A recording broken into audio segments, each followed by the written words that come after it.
सानै बिब' आरो बिनानाव।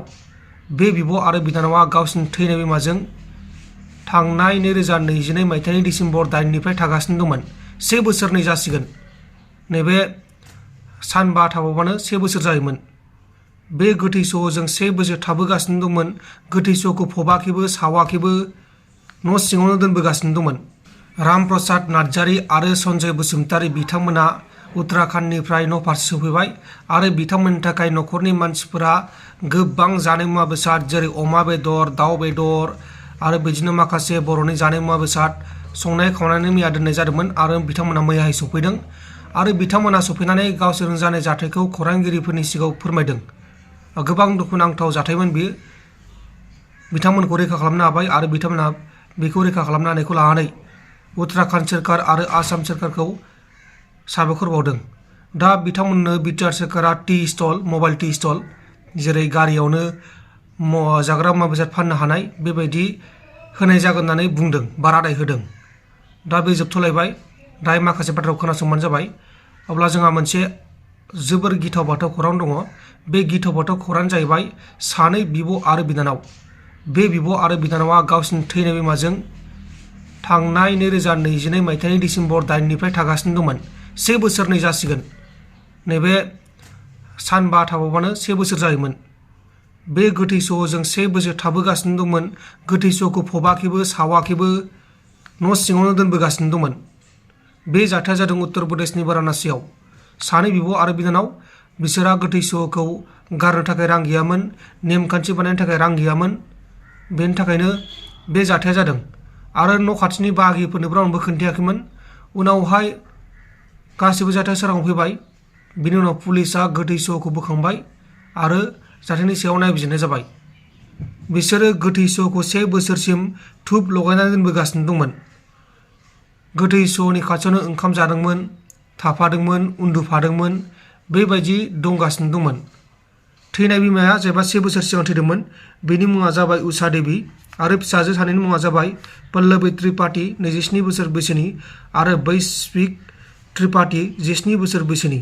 बिसोरहा बिफाबो दंमोन, नाथाय बिमाया थैनायनि सिगांनो न'निफ्राय ओंखारलांदोंमोन आरो बिमाया थैखांनायनि उनावबो न'आव फैयाखै। दा बे जाथायनि सायाव इउपि पुलिसा गावसोरनि खामानिखौ मावगासिनो दङ। गोबां सोमोनांथाव जाथाय बियो। थैनाया 1 बोसोर बारलांबाय नाथाय गोथै सह'खौनो सावाखै बा फबाखै। बेबायदि जाथाया जादों। अब्ला दानिया फैदो जोंहा राम प्रसाद नार्जारी आरो सन्जय बसुमतारी बिथांमोना मा फोरमायखो बेखौ खोनासंदो। दिनै गोसोआव माबायदि गोजोननाय फोरमायगोन नोंथाङा? गोसोआव बहुद गोजोननाय मोनबाय बिमा बिफा बिदा फंबाय जाथि बंस'खौबो लोगो मोननानै। नोंथांमोननि जे जाब्रबथाय जाथाय बे जाथाया सारा बुहुमनाङैनो गोसारलांदों। इसोरनि नामाव आर'ज गाबदों उत्तराखंड सरकारनि गोख्रों नाजाथियाव नोंथांमोना दिनै फिन गावनि जोनोम गामिनि नुजाबाय।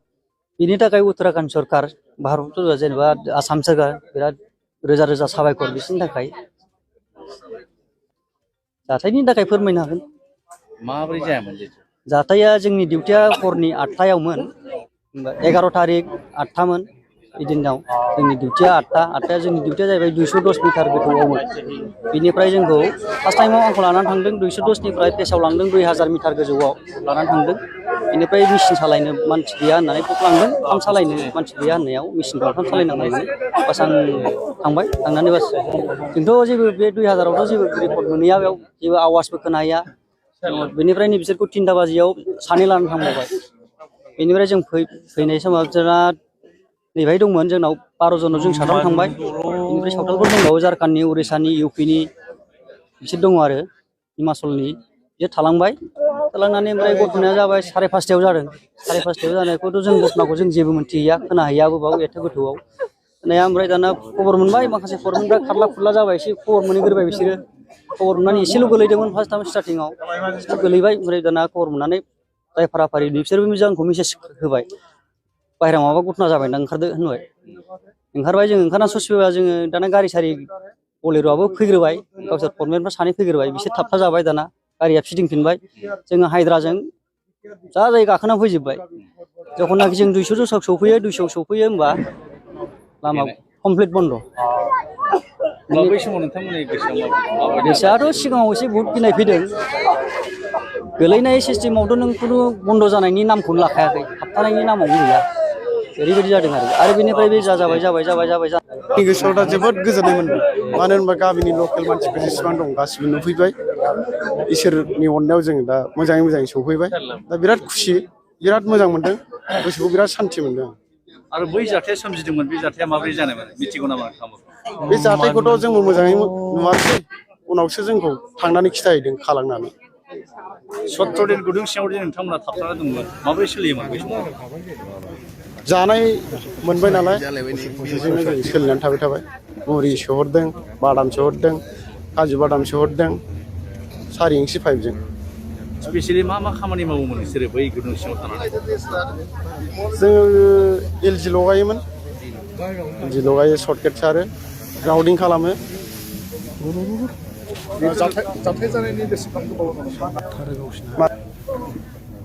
जाथाय जानाय समाव जों गैयामोन नालाय उनाव 5:30 जादों नालाय बे घटनाया माने जों 5:30 जाबा खालांनानै खिथाहैदों जोङो केसआव थांनानै खिथाहैबाय ओमफ्राय जों फरमेनफोर दं नालाय फरमेना बुंबाय थर थाबनो लामा गोथेबायनो आं सानदों मा लामाया फिसा एसे गोथेबायनो फिसासा दं खोमा जों ओंखारलांनो हागोन बयबो बुंबाय नालाय